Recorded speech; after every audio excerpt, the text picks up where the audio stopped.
we've been together for 5 years and we have 2 kids now. I'm a therapist and a death doula. And in a lot of this work that I've done, I've really started to see how connected birth and death really are, and how much this decision, as you said, about do I want to be a parent myself, is so very connected to death, to Yeah. what makes my life meaningful. What am I actually doing in this life? I'm Keltie McGuire, and you're listening to the Kids or Childfree podcast. Welcome to the Kids or Childfree podcast. Today, I have a very interesting guest in store for you. And this is someone that I came across on Instagram, which, how often do I say that, by the way? I feel like that's where I find so many of my guests. But this person's content caught my eye because it turns out she does work that's somewhat similar to myself, although her background is quite different. And she is also a death doula, as well as a somatic therapist. And there were one or two posts relating to death and this kids or child-free decision, which, don't worry, we're going to piece this all together and what the connection point is between those two things in just a moment. And I thought that she had a lot of really great and interesting things to say and to share. So naturally, I had to invite her onto the podcast. Today, we are speaking with Caroline Lee, who is a death doula, somatic therapist, writer, and mother of 2. She is the creator of To Babe or Not to Babe, a 6-week group for people deciding whether to become parents, remain child-free, or have another child. Caroline's work explores death, desire, grief, and the body, and the threshold moments where life starts asking to be lived more truthfully. Caroline, welcome to the podcast. This conversation, I feel like, has been a long time coming, both in terms of speaking to you personally, because you've been on my radar with all the cool work you're doing. But I've also wanted to talk to a death doula on the podcast for some time, which may or may not surprise you. It probably surprises listeners because death is one of those things for me that I feel like, because I historically have had some discomfort around, like a lot of people. Not always, but a lot of the things that I'm uncomfortable about, I try and take as a signal of something to move towards, to have curiosity about, to learn more about. And we'll also talk about this today, but I've come to see that death and dying and our mortality has a lot more to do with this kids or child-free decision than probably most people realize. So before we get into things, just tell us a little bit about yourself, the work you do, your own kids or child-free choice, perhaps. Yeah, of course. Well, thanks so much for having me. And just a short, intro to me is that I used to be a photographer as my career. That was my photography career was me in my past life, pretty much. And it was my full-time job up until COVID hit. And even before COVID hit, I had started to do some death work. Some of that was around my own life as being the eldest firstborn of a family of 6 kids, and me having the realization that, my family was really big, and if something happened to one of us, we would all be just completely SOL. Like, what are we doing? We have no idea what to do. And so in my hyper vigilant, over functioning eldest daughter self, I was like, I need to figure out what we should do, and started to find out about things like advance directives, which are documents that you can fill out that let people know what your wishes are in the event that you can no longer make decisions for yourself. There are also things like what you want done with your body, or if you are on life support, what your wishes are. And so I discovered that was something called an advance directive, and went, oh my gosh, I have to have my siblings all do this, of course. Natural thing to do when you're like in your 30s and everyone's healthy. But so that was my first entry point into death work. And then once that happened, I was like, oh, this is the whole world I don't know about that I should know about, which eventually led me to becoming a death doula. And that was kind of like a side curiosity more than a job. And then when COVID hit, and all of my photography work dried up overnight, I was living in Los Angeles. I was newly divorced, which was something that was connected, honestly, to the baby decision for me, because I was 33 and had been married for 14 years. And wow, my former husband and I both said that we wanted kids. But he was from Australia, and really felt like home was a different place than I did. Our relationship wasn't great. And I just had way too much anxiety around what if we have kids and then split up and then we're trying to co-parent from different continents? Like I was just like, this is a moment that it's kind of time to be honest with myself that Yeah. I need to move and my body is going to run out of time and it's going to take me a minute to figure out what I'm doing if it's not having kids with this person. So I know I'm giving you a very long, long story about my I backstory, want to but it hear kind of even more. Tell us all the things. but it kind of was like this giant ball of everything happening all at once, but it was all very slow at the same time. It was, the end of a 14-year relationship, then COVID, then the realization that my career was at least on pause. And it was also Mm, the realization that, oh, capitalism for all its glory can really just drop you on your face if things aren't working. Like there was no, oh, that's okay. Here's this beautiful system that's ready to catch you. It was just like, oh, cool. You can't leave your house and you don't have a job anymore. yeah. So I started to go, okay, if I am re-envisioning my life like as a 2.0 here, I'm now single. I'm looking for someone who wants to have kids because I know I do. And what kind of career do I want to build if I'm also wanting it to be meaningful to me and wanting to be able to be a parent at the same time? And so I chose therapist. And so I decided to go back to school to really work on my skills as in grief and sitting with really, really hard, complex things because I was doing a little bit of death work, like volunteering at a hospice and doing some kind of mild levels of death dueling. And I was like, you know what? I think being a therapist is the thing that's going to augment this work the most. And so then I did that, went back to school, dated, had some fun, let's be honest. Also met someone who, I think it was date 3 that I was like, hey, I want to be really clear. This is really fun and great, but also I need you to know that I'm like on a very clear, I want to be a parent path.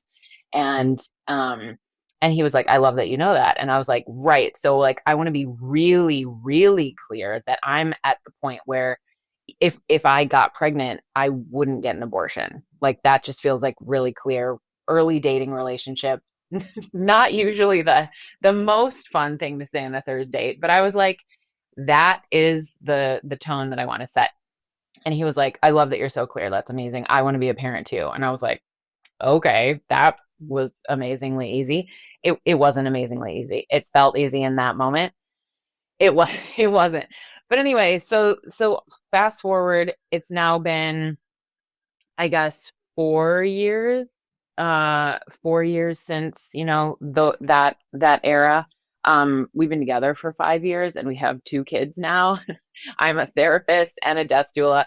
And in a lot of this work that I've done, I've really started to see how connected birth and death really are, and how much this decision, as you said, about do I want to be a parent myself is so very connected to death, to Yeah. what makes my life meaningful. What am I actually doing in this life? And it's a decision that is tied and connected to so much else. And so I started To Babe or Not to Babe, which is like a 6-week group where people come and like process, and we have it's a small group each time. It's like 8 people. So there's lots of group process and lots of time for each person to share. And it's been so rich and juicy. But it also brings up so much about grief and Mm, so much about what happened in my childhood that was hard, and what is kind of like disappointing about this life that I haven't gotten to name. And do I really want to bring someone into this life when it is really hard and there are so many unknowns and so many things that aren't working? So I could say so much more, but I'll just pause and say like that was my complete death and rebirth that took 7 years to happen. well, and the crazy thing for me is COVID feels like it was about, 18 months might be a stretch, but like, I'm like, really? All of this happened since COVID. This is, you really, it sounds like your life has entirely changed in so many ways. And yet, like, again, I don't know you personally, but having followed you on Instagram for some time now, like, just like obviously what incredible roots you have in this like relationship and these children. And like, I'm seeing that the home that you have and that you're putting all this love and care into and the important work you're doing. It's like, holy smokes. And I think it's all totally connected. And I love that like you know, asking yourself these big questions about your life in terms of like, okay, well, this is important to me. And what do I want? What am I moving towards, et cetera? That like that then helped inform all the next steps in terms of the coaching work, et cetera. Let me ask you this, because I feel like maybe some people don't actually know what a death doula is. And I'm also curious, I'm going to have to ask people like, who's avoiding this conversation on the podcast just because we're probably going to have death in the title? Like, so, I mean, we can't help those people because they're not tuning in, but I'm going to encourage them to. But like, tell me what a death doula is. And maybe we can also talk a little bit about like why this is so hard for people to converse about. Yeah. I don't know if that's been your Yeah. experience, but I know when death comes up for a lot of people around this decision, it becomes it feels heavy for them pretty quickly. So, Yeah, I think you're right. I think you're right. I think a death doula, I mean, there's the very short answer, which is a death doula is like a non-medical support around end of life things. Meaning like it's not like a nurse where you go through medical training and then are doing blood testing or something like that. It's yeah. non-medical, so it's very relational. But I also think it's important to not put it in any small boxes, because it is something where sometimes you're sitting with someone hour by hour who is actively dying, and you're advocating for them and you're supporting their family and helping them navigate really hard decisions and conversations with the medical team.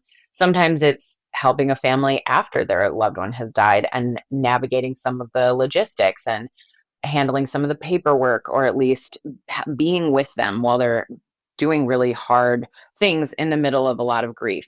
So it's there's a colleague of mine who has been speaking out about this a lot lately, and she's coming to mind because she does a lot of posts about a death doula may do these things, can do these things, and it's not, there is no one thing. It's similar Okay. to birth doulas, where they might, my birth doulas came and sat with me before, while I was pregnant, and talked through the experience that I was having in my body. We talked about the specifics of what was happening in my pregnancy. We talked about the emotionality and the spirituality of what was happening.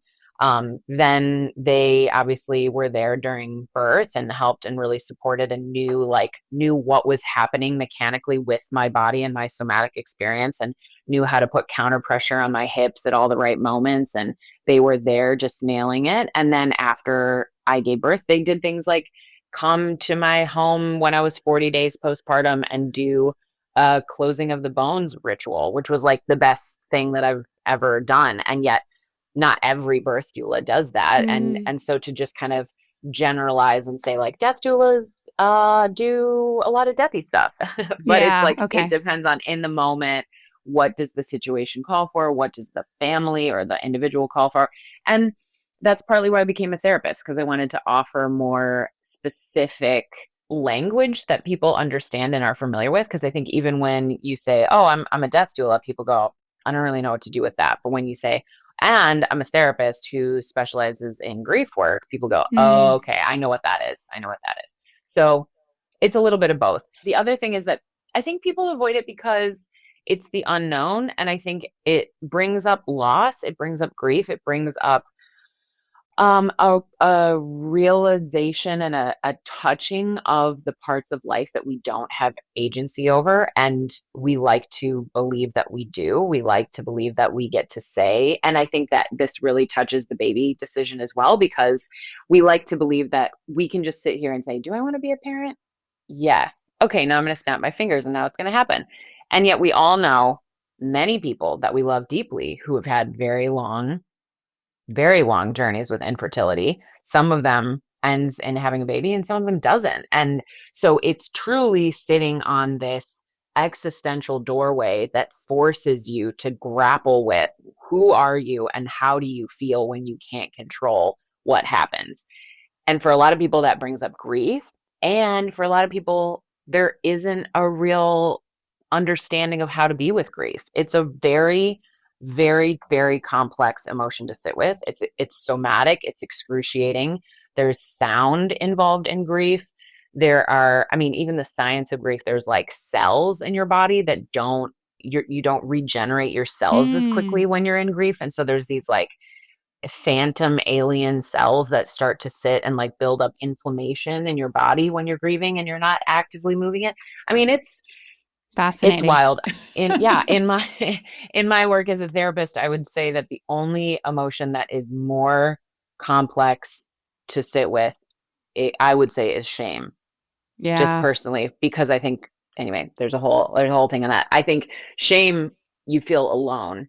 And I think Hmm. a lot of people in grief, they feel alone as well. But at least in grief, it's not you are grieving because you are bad and you did this. Whereas I think Hmm. shame can usually bring up a sense of like, oh, I did this, so Yeah. I'm bad. And so I think it's a lot of grief. And so a lot of the work that I do with people who are trying to decide if they want to be a parent or not is grief. And Hmm. we actively grieve. We have a whole week where we're grieving who is the version of you that will never exist based Hmm. on the choice that you're making, and what is the life that you're letting go of, that you're grieving, that you have now. Yeah. And it's dense. It's gnarly. Well, and I mean, yeah, grief and shame is another one, as you mentioned, that I see come up a lot with this decision. For people who are on the fence, there can be a lot of shame, like, why don't I know? What's wrong with me? Why is this so difficult? Why don't I have the kind of maternal urge that I see and hear other people experiencing? And I appreciate there's no one's, well, correct me if I'm wrong, but I'm guessing there's no like one size fits all approach to like moving through and with these emotions and processing them. But I'm wondering, again, specifically the framing around this decision, do you have any suggestions for people around either or both of those emotions, just in terms of maybe like how they might think about that? Because what I hear from people is like, okay, yeah, I'm like grieving the life I either maybe I'm not living today or that I won't get to have, or the door that I'm closing, but I don't know how to do that. Like, how do I grieve something? I understand I'm supposed to do that, quote unquote, but like, how do I do that? So, do you have any suggestions on like how they might start thinking about that? Aside from, of course, checking out the program you have, which offers a vehicle and a space for that. I mean, I think, like I said, grief is a very visceral experience. And Hmm. I think that we can try to make it an intellectual experience. We can try to be like, oh, that's sad. That'll be a life that I never live. Oh, that's nice. And we conceptualize it and try to put a little bow on it and put it over there.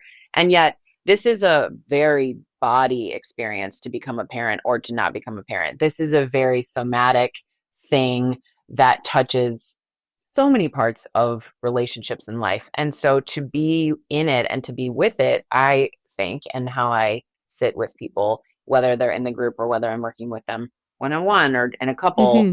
partnership, um, what I really encourage people to do is to get closer to the grief, to get closer and to name it. And that might mean taking an entire week and saying, this week I am going to wear all black every single day. So I really let myself get really into it. I'm going to carve out time, whether that means I'm driving in a car with music really loud and I'm just talking out loud and letting myself say things out loud and feeling weird about it, but at least no one's listening because I'm in the car. Or it might mean painting, writing. I've had people that I work with who have written eulogies for the version of themselves that they are letting go of. It could be, even someone who's saying, I am acknowledging that the desire that I have might be to be a parent, but the decision that I'm making is different than my desire. And the decision I'm making is to not become a parent, even though I really want to. And that can also bring a lot of grief in the tension between those two things. And so someone might say, I want to become a parent. I'm not going to become a parent. And I'm going to grieve that I live in a world that I don't feel is right to bring a child into. I'm going to grieve that the climate is unstable, that the political environment is unstable, that the finances and the economic reality around us is not one that would want to bring anyone else into. And so they might name what that is and then say, what or who is this person that isn't getting to exist anymore, or is it, or is being closed. And I think being witnessed in that is also really, really important. And that's partly why I think the group space is so powerful, because Yeah. within the first 10 minutes of the group, all 8 of the people in the group are going, oh my God, I felt so alone in this for so long. And look at this room of people, and Zoom room. Look at all these people. They get it. They Yeah. get it. And then so to Yeah. have a whole grief session and get to be witnessed and witness each other grieving Mm. things is also incredibly powerful. Yeah, it's a good segue to shame as well, because I'm not sure if you're familiar with David Bedrick, the therapist, but he talks about shame needs a witness. And I'm curious, do you feel like that's also something that can be supportive, to have someone sort of like see us in this sense of shame, to kind of bring it to the light? Because a lot of times with shame, it's like, right, it's concealed. It's just like, oh, there's something inherently wrong about me. Or do you have another perspective on that, or some counsel for us? Yeah, no, I think that's right. And I think that's why grief and shame are the most complex and challenging Mm, emotions to sit with, because one, I have to be able to name it myself and to touch it, but then I yeah. have to get to the point where I can let someone else touch it.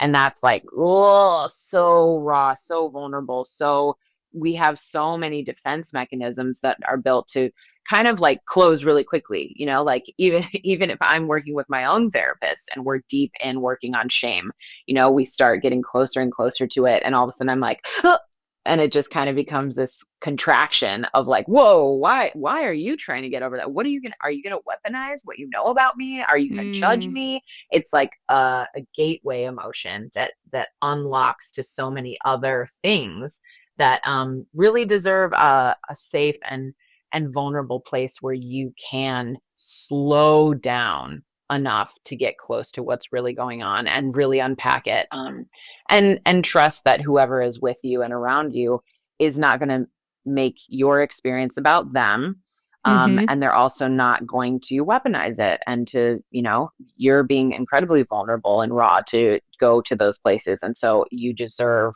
the space to be in your own experience and to not feel like you're on guard because someone's gonna throw it in your face. Yeah. Okay. That makes a lot of sense. Having that sort of safe, supportive space, and feeling trusting of whoever is holding that space with and for you is going to be key. I'm curious. I mean, you've when did the sort of bridge happen between the death doula work to then the therapy to be able to support people further in more sort of broad ways? When did you first start noticing, and what were those things you noticed where you thought, oh, this isn't that different from the decision? Or were people working with you on the decision? You noticed, like, how did this all kind of come together in terms of the parallels between those two worlds for you? You mean like birth and death Between and Exactly, yeah, because I understand you offer support for both of those. So mhm, how did that happen? The sort of merging of those mhm. two. It's a great question. It's a really great question. I think it was somewhat organic, and then it was somewhat me kind of going like, wait, hang on a second. And I think Mm, if eh, going back to 2017, 2018, when I started death work, pretty early on, I noticed that people were drawing a lot of parallels between literal birth and death. And at the time, I hadn't given birth yet, but I had been present to quite a few births, maybe 8 or so. So I had been around birth enough to like know what it feels like in the room and how it is and stuff. And so then when I started to learn more about death, I started to notice, yeah, they really have a lot of parallels in a body sense. Like yeah. there's active birth, like you're in active labor, then there's active dying, then there's all of these wild hormones and chemicals that are being released in your body. Like it's one of the spaces where you're getting DMT in your brain, which is like the most potent psychedelic there is, which I'm not sure if you're a psychedelic person, but I've also worked with psychedelics outside of the space of birth and death. I want And to talk about that as well, by the way. And no, I'm not, but I'm intrigued. okay, I've heard of I could talk. DMT, but Yeah, well, yeah. If you get curious enough, it's out there and it is a ride. But it's really kind of what a lot of people And the more woo-woo people get, the more Mm-hmm. they might use language like the veil is thin, like this Mm-hmm. sense that there's another place, and that maybe the place that people come from is also the place that we go, and that there's this kind of one portal maybe. And it's sort of, I think, again, this is like a whole other separate can of worms and a whole other rabbit trail, because I think a lot of people, especially millennials who are kind of coming into a boomer world, going like, okay, I don't really hold religion the same way that maybe my parents or grandparents or just family does in general. And so I think there's a lot of death avoidance and death phobia that happens because it kind of automatically connects to religion for a lot of Mm-hmm. people, and a Yep. lot of spirituality. And I think for a lot of people, they have more spiritual trauma or just like adverse, not great experiences with things that are spiritual. And so they just go like, I'm not going to touch that. Why would I talk about that? That's the worst. I Yeah. don't want someone to, tell me I'm going to go to hell if I don't have this conversation with them. And so it's another layer of why death phobia, I think, is so normal. Um, Mm. and so anyway, I think that in my work, I try to be pretty neutral. I don't tell anyone that I have any of the answers because I don't. And so it was more like hearing how many literal physiological similarities there were with birth and death, and starting to go, wow, that's so interesting. And then obviously when I had my first child in 2023 and I had my own experiences where I was like, oh, this is so much like death. I haven't actually died in this body, let's be clear. I haven't had a near death experience, and I would be fine not to. I feel fine not having one, just in case anyone's Just listening. you're like to put that out there, yeah. To put that out there, I'm good. I'm good. But they sound really interesting, but I do enough psychedelics that I feel like I'm good. And so anyway, I think that it was just a slow realization of how meaningful the exploration is and how much it shapes what is life, what am I doing here? It's existential. It's about meaning, it's about choice, it's about surrender, it's about the depth of relationships. And so then when I finished, therapy school and had to go do a certain number of hours and couples hours, I was like, do I want to sit with couples who are like in high conflict relationships and like massively fighting with each other? Mm, I can. And sometimes it's great and really important. And I think that that work is so important. But when I was shaping what I wanted to be known for, I said, well, I want to be someone who helps couples who are working on really big decisions in their life. And so that was how that piece came in, and then kind of got louder and louder as I think I put it out one time, like, hey, I'm thinking about working with couples who are trying to decide if they want to be a parent. And then it was like, I just had like a waiting list to work with me one on one. And then it became, well, maybe I should do this as groups so I can work with people more, at the same time, instead of just one couple one on one. So it was it was like slow and organic, but then there was also like a ramp up that just happened Yeah. very quickly where I was like, oh, this is in the water. Yeah. All right, we're going to do something that I have not done for at least a few months. I want to say it's probably been longer, and that is I am going to share one of your Apple Podcast reviews. Now, me sharing this review is a bit of I'm trying to incentivize you, if you will, to get you to leave a rating or review on the podcast. And yes, you too can hear your words read to all of the masses of people who listen to this podcast. And truly, leaving a podcast rating or review is the number one thing that you can do to help support this podcast and help other people who are on the fence about this decision. I have people say to me almost every day, I found the podcast through Apple Podcasts or through Spotify. But in order for podcasts to get discovered, they have to have people listening. It's kind of like, when a post goes viral on Instagram, there has to be some traction there. We need people engaging with it. We need people viewing it, reading it, commenting, etc. And so you leaving a rating or review is going to help get the Kids Are Child Free podcast in front of more people. If you have benefited in any small or large way, take a moment, go into either the Spotify app, if that's where you listen. You can leave a 5-star rating in about 20 seconds. or go into the Apple Podcasts app, which is where today's review is coming from. And there you can leave either a star rating, or you can also leave a few kind words sharing what you think of this podcast and why it's been so helpful. So again, today's review is from Katie from CA, and she says, the most helpful resource I have found on this topic. I'm currently a mid-30s fence sitter, and this is the most helpful resource I have found on this question so far. Keltie brings such thoughtful insight, perspective, sensitivity, and love to this topic, and it has brought me so much comfort during this period of not knowing.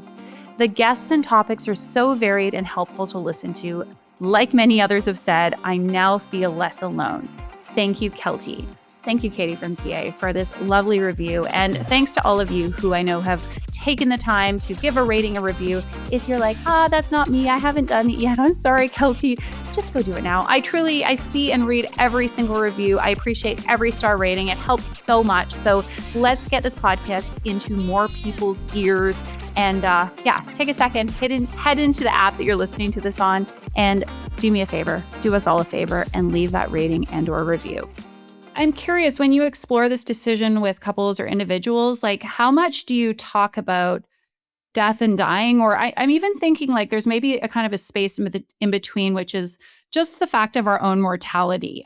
Something that I've observed, and I think part of what makes this decision hard is we have to come to terms with the fact that we can't do everything in life. Like, I think for a lot of people, there's this inherent sadness of like, well, but what do you mean I can't continue living my fabulous child-free life and also become a parent, and like that I have to close doors? And of course, we know like the richness in life lives in making commitments, but I feel like it's like almost this like denial of the fact that we're not going to be here forever. And yet the fact that we have this one life, to me, is also that impetus for like why we need to like decide and move to and through and toward a decision, which, you know, PS, I was on the fence for like 10 years. So I couldn't have taken that advice then, but I'm interested like how that intersects with the approach to your clients, or if this is more something just in your own mind that you kind of hold that like there's that parallel there.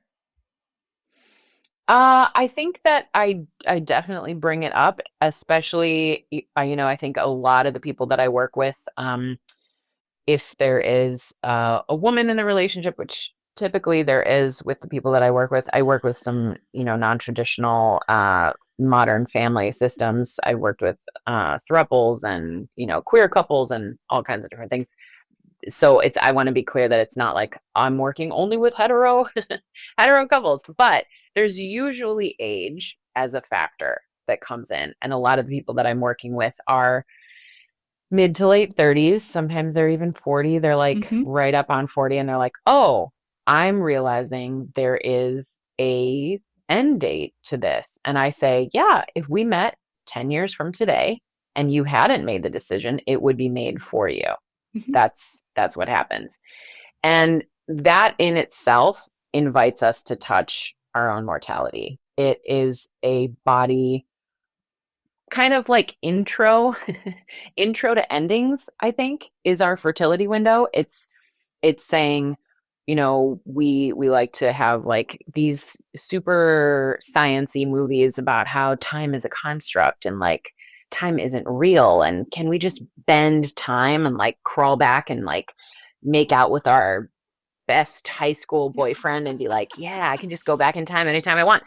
That makes a great storyline. And also, this body that I'm living in is going to die. And I don't know when that's going to happen, but my fertility window is the invitation to be with the fact that there is going to be an ending, and to be with it now, and to go, ooh, this is a practice. This is a practice to be with endings. How does it feel? How do I feel? Do I feel like, oh no, I'm running out of time, I got to hurry up? Do I feel like, ooh, this is sweet and juicy and I want to be more present? Does it bring a giant list of things to mind that I want to do all of a sudden?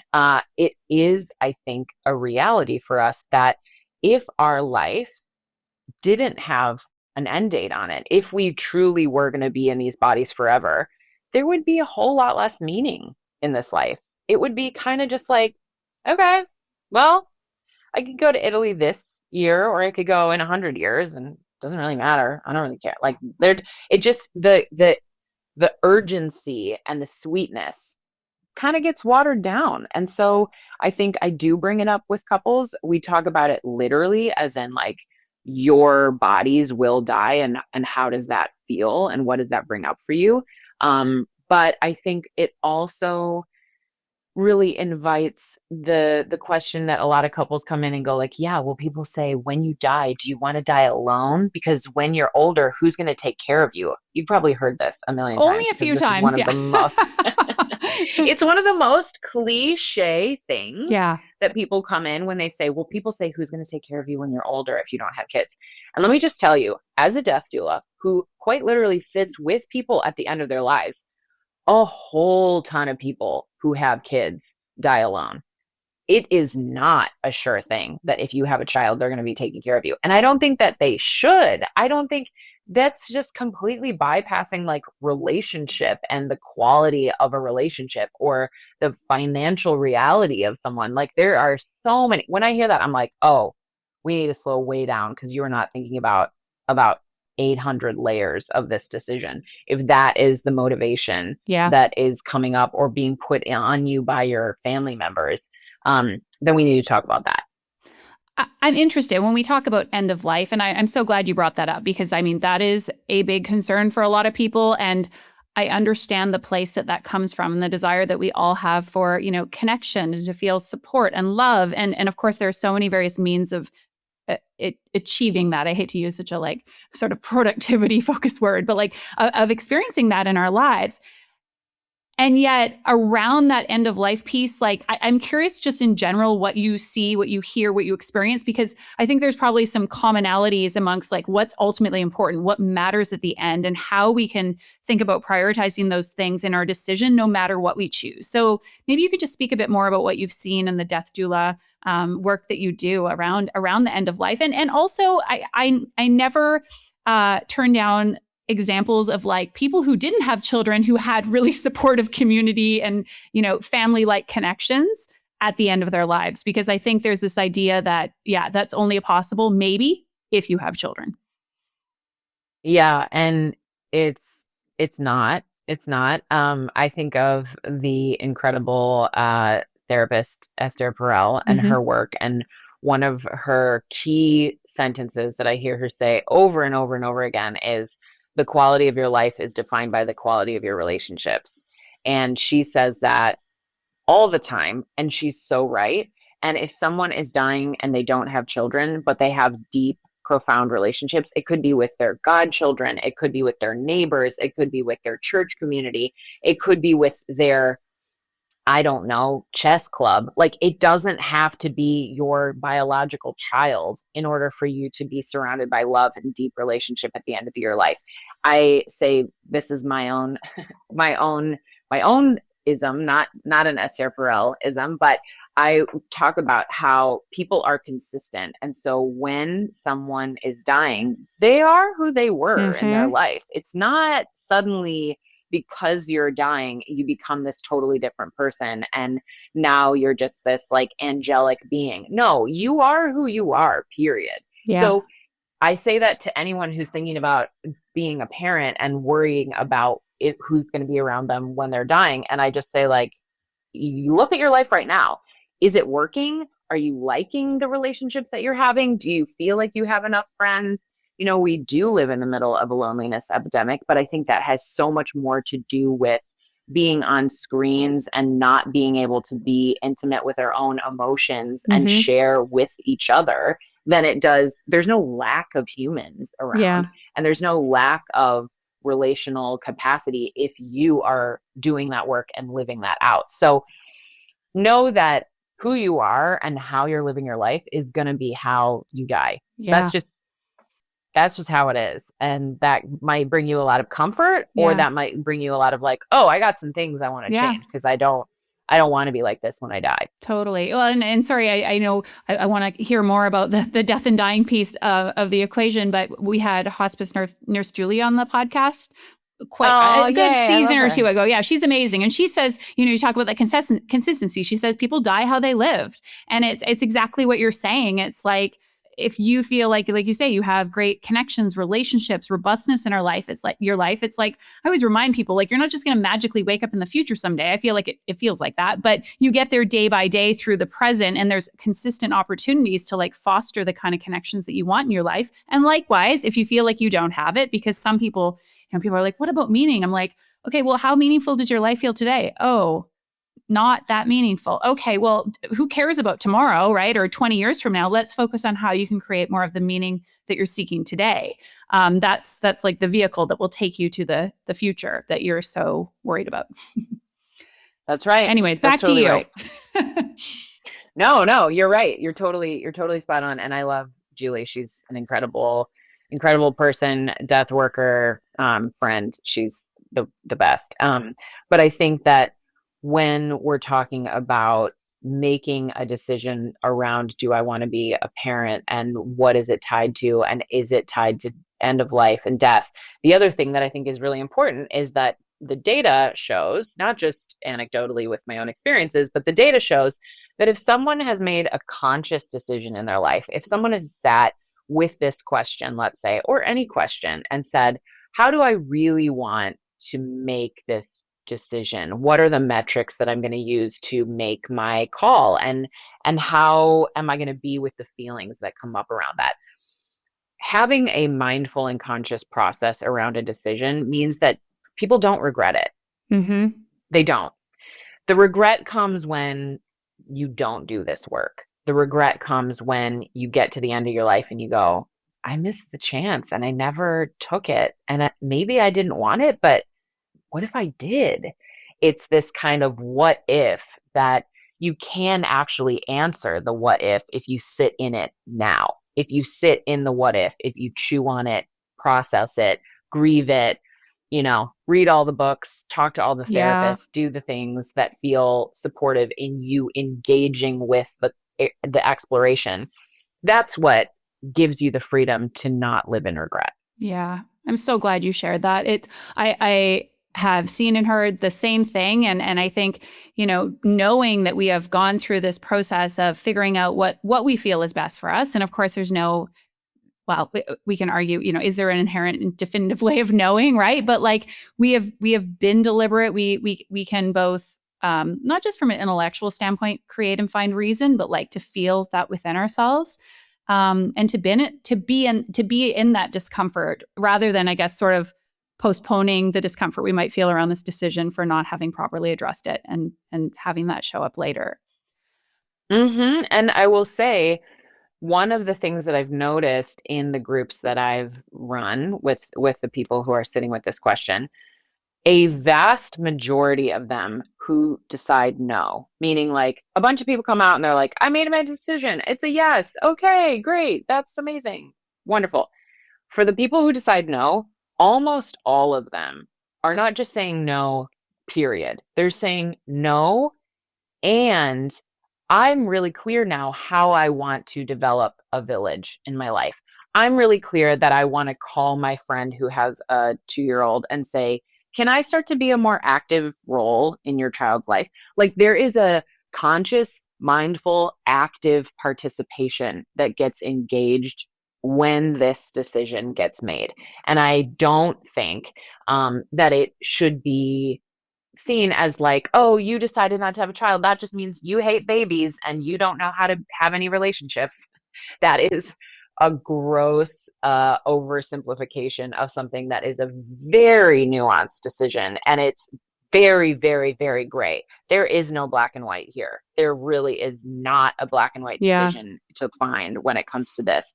And so for people to be able to say, no, I personally don't want to go through this with my body and raise a child, and I do want to engage with others. And one of the things that I have that I give to everyone who's working with me is a folder of interviews that I've done with people who either chose to have a child or chose not to. And with the people who chose not to have children, all of them, I'm pretty sure all of them share about how important it is for them that they have active relationships with children in their life. And they are like committed. Like they're Yeah. like, I get on a plane to go to my goddaughter's dance recital. Like, it's like, whoa, that you care, you really Yeah. care. And they say that that's partly what brings so much meaning in their life. So it's not an all or nothing. It's not a black or white. It's a very personal and nuanced decision. Yeah. I mean, we see and hear it all the time, right? These absolutes around this decision and everything else in life, of course, as well. But like, if it's not a hell yes, it's a no. And like the sort of even in the notion that motherhood needs to look a certain way, being child free looks like some other way. And to know there's so many different possible paths and variations within that, and that we get to decide how to design that. And I similarly hear from so many of my clients who choose to be child free, like they still want to have relationships with children or young people, or to invest in other types of relationships. Sometimes not, but it's like, it's not just like, and there's also nothing wrong with your life continuing status quo as it is if you decide not to have kids. But I think it's about looking at, what is the possibility of my life without children? Like, and what else? If I definitively now have said no to parenthood after so long having like one foot in the door, what does that mean for me and my life, and where I can, put my time, energy, money, etc. Because it can open up new avenues if that's something people are feeling called to explore. So, That's okay. right. Let's talk about psychedelics. I've had a couple of people. Well, so I've had a couple of people message me over the years, not a huge amount, but they've said, "Hey, do you know anyone, or could you have someone on the podcast who's talked about making this kids or child free decision with the support of psychedelics?" I'm not sure if I'm using the right language. And so, I'm curious. Like, is that, you think, a potential avenue? Have you supported clients that way to maybe not for the entirety of the decision, but aspects of it? Tell us more, because this is an area I know relatively little about, aside from a few anecdotes and a bit of what I've read. I mean, the short answer is yes, absolutely. You can absolutely work with psychedelics to explore this decision.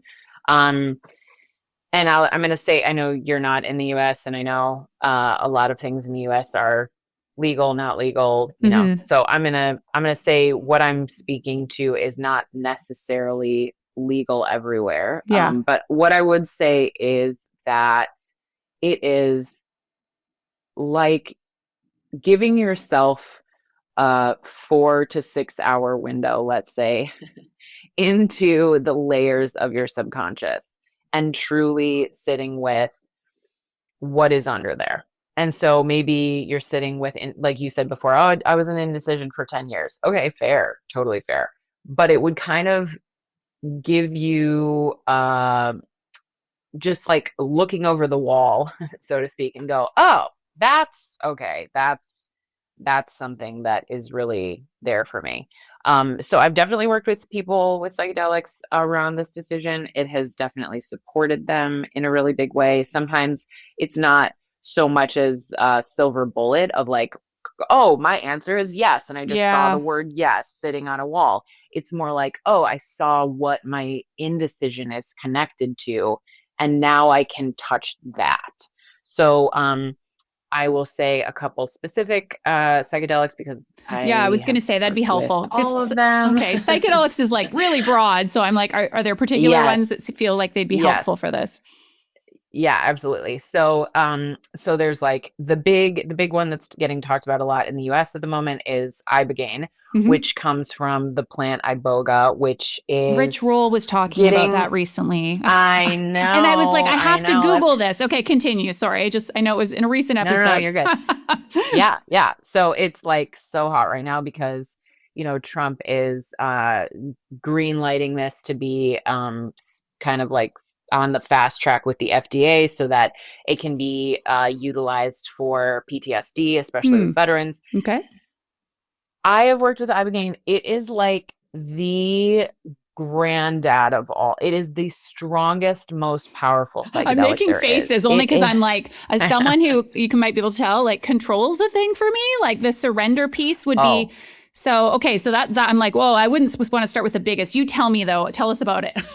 it's a lot. Well, and it's also one that you don't just use on your own. So when Yeah. I worked with ibogaine, I went to a clinic. They run EKGs on your heart because it's Mm. so intense. I did it in a hospital bed. I had an IV in my arm to manage my, hydration. Like Yeah. it's not, I think part of the reason that it's getting sped up with the use in the US is because it's so difficult to abuse it. Okay. Meaning like you can get all kinds of street drugs and be like, oh, I'm going to, get some mushrooms from this psychedelic church in Oakland, which you can totally do. And sometimes it's amazing and it's a great experience. It's really hard to get ibogaine and to abuse it. It's like nobody wants to abuse ibogaine. It's a 12-hour journey. It's so intense. But I will say that when I did it, I had a very clear vision of my future with children. It was Mm. like they were right there, and it was a whole thing. So Wow. it's a very like prophetic, specifically prophetic psychedelic, meaning you are seeing your future and actually touching it and experiencing it and going, oh, do I like this? Do I want to do this or not? So that's Outgain.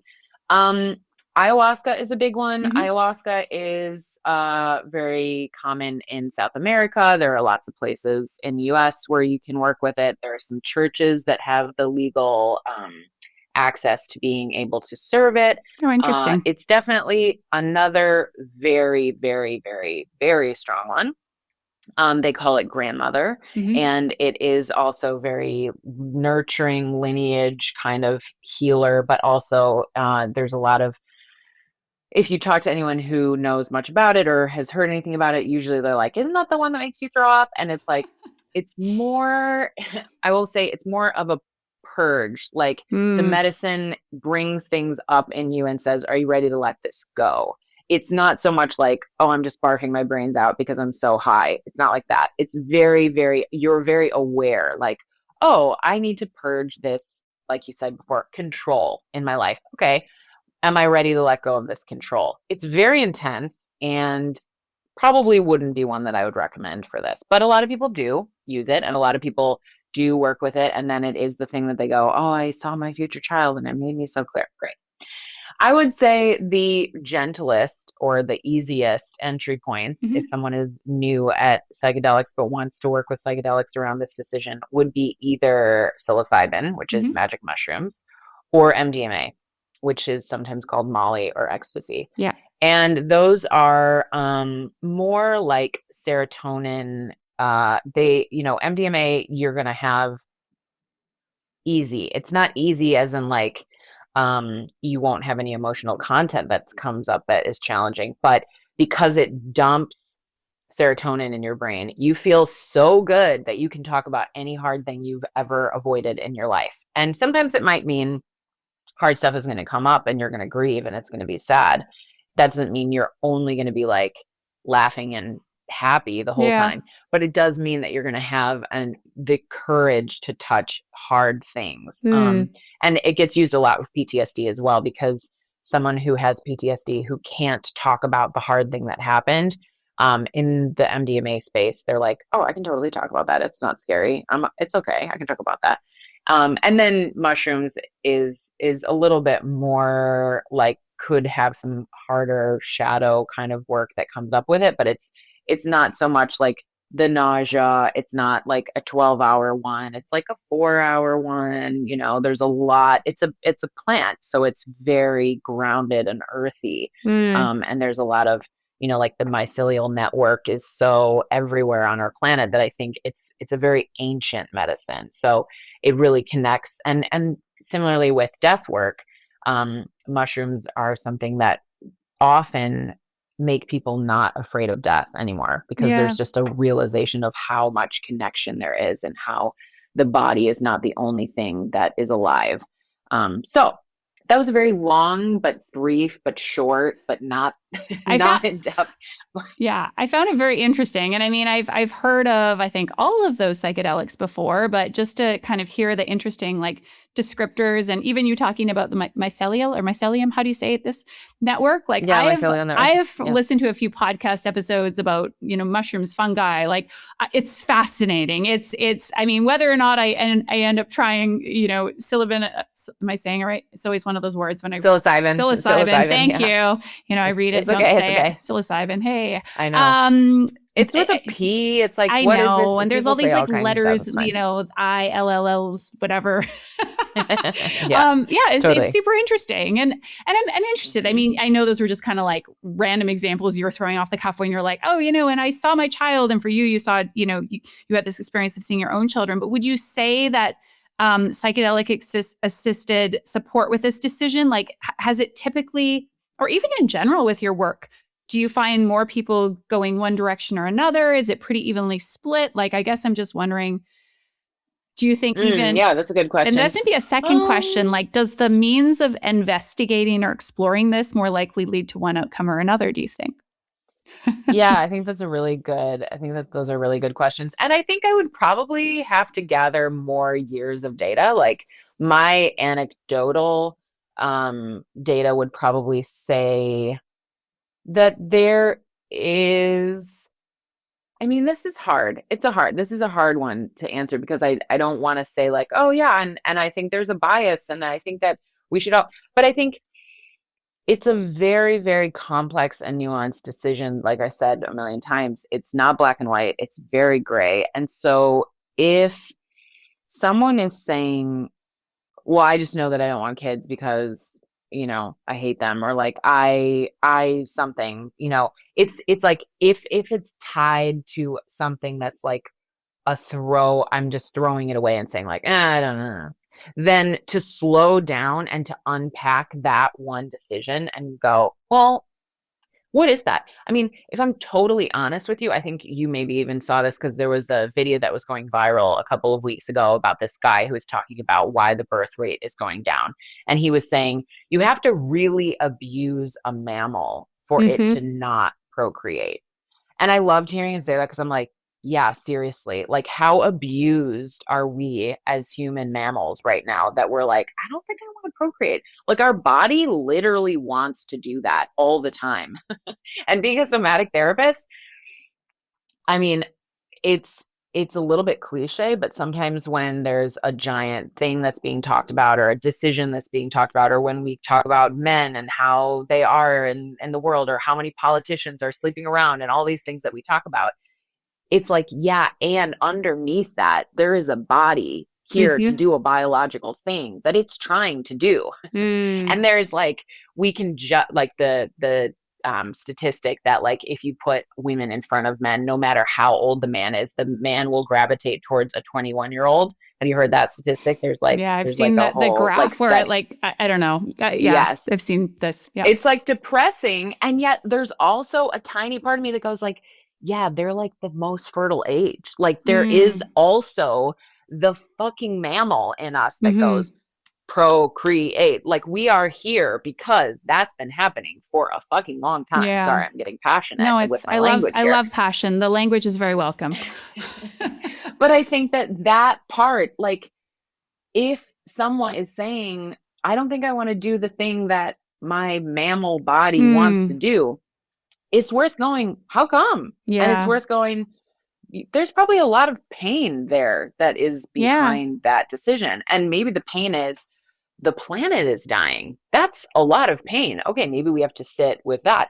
Or maybe it's, I wasn't safe when I was a child. So why would Mm. I want to put anyone through the possibility that they would go through that?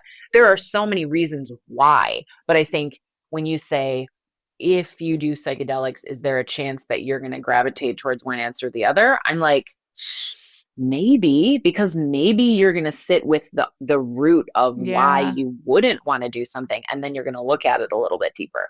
That's me speaking as Yeah. one mammal to another, not saying I hope everyone does psychedelics so everyone has Yeah. babies. Yeah. I really think that people shouldn't if they don't want to, and Yeah. I think that it is a life shaping decision that a lot of people shouldn't want because it's not interesting to them and it isn't in line with the way they live their lives. So I want to be really careful when I say what I like, how I'm answering this question. Yeah. I think there's probably going to be a little bit more like, a 60-40 that are going to gravitate towards yes. But I don't think that that means like, oh, don't work with psychedelics because they're going to make you want to have a baby. Yeah, yeah. No, totally. Yeah, and I mean, I get asked this question all the time in terms of, okay, so, which direction do your clients typically go and land? And it's like, I don't mean to be evasive when I say it's kind of hard to say, but like, like you say, it's like you need to almost have like the longer term kind of data, broader swaths of people. And of course, even when people are tending towards or feel they've made one decision or another, there's still time in which things need to unfold. Will it happen?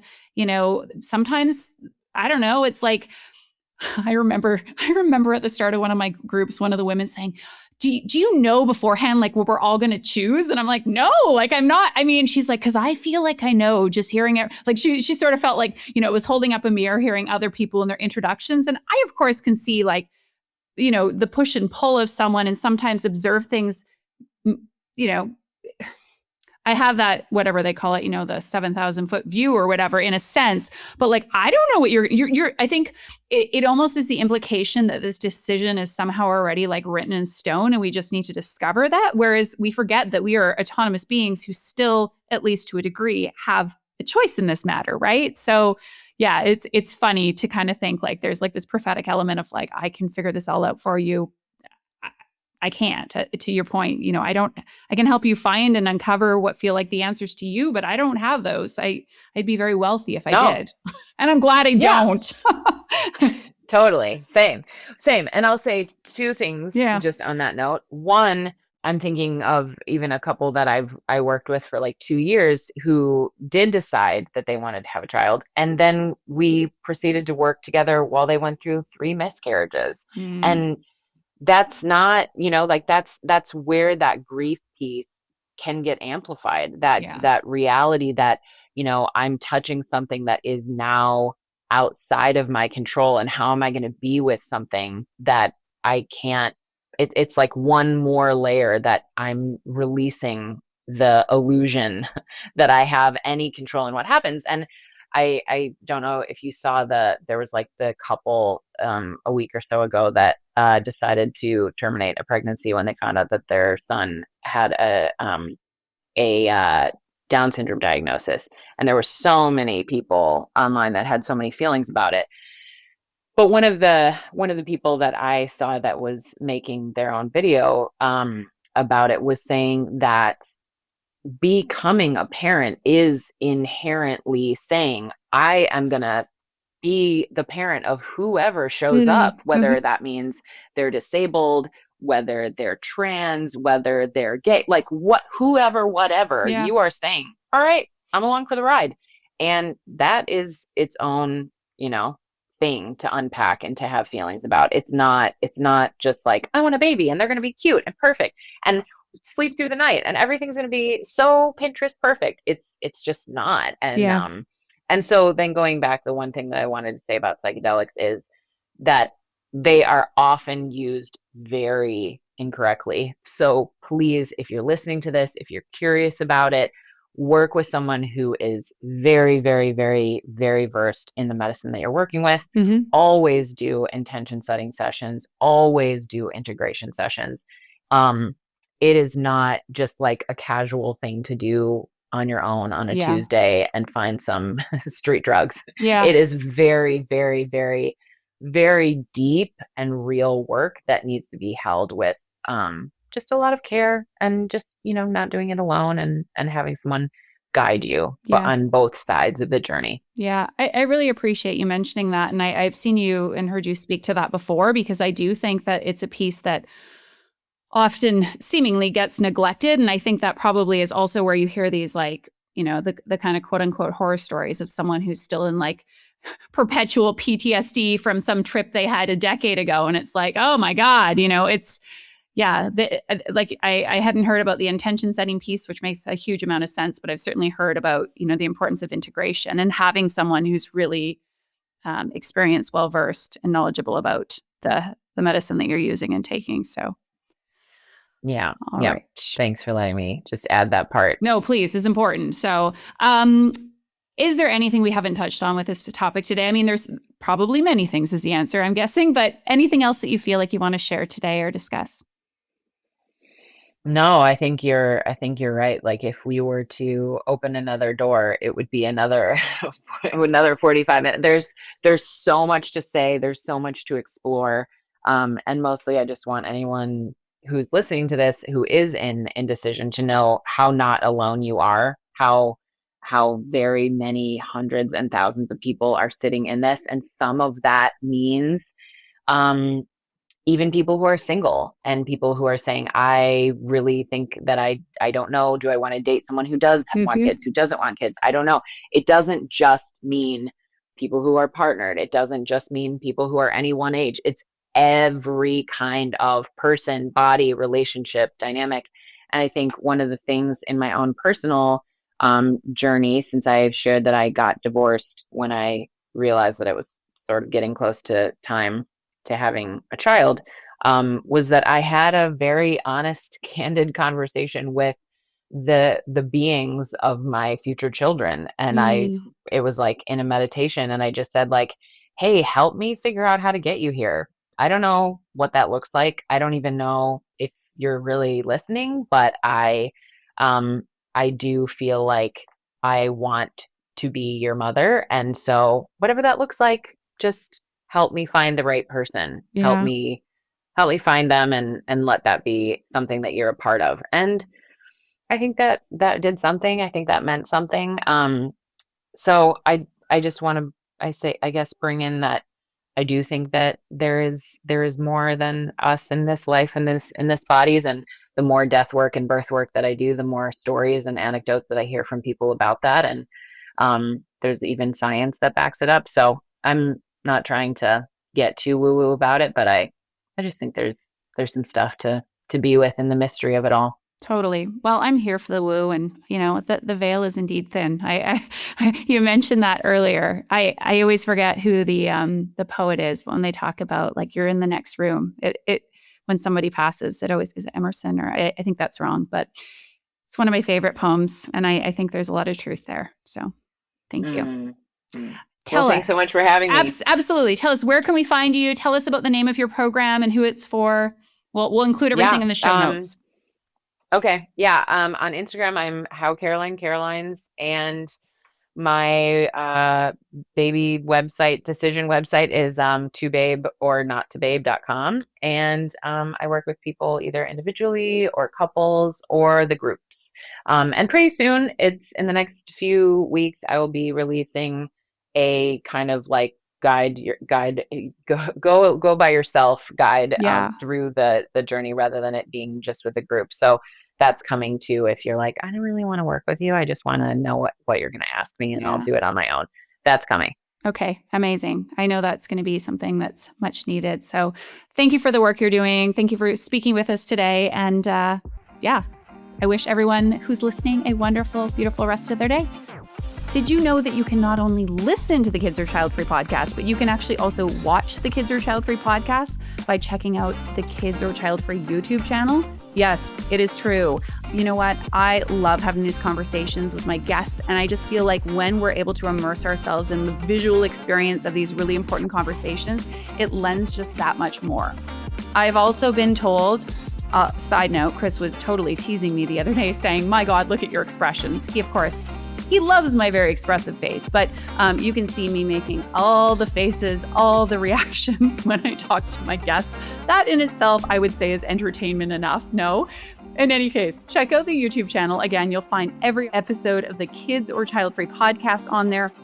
And you can also check out a bunch of different short form videos on there, other podcasts that I've appeared on. We've got all kinds of good stuff for you, again, on the Kids or Child Free YouTube channel, which I will link in the show notes of this episode.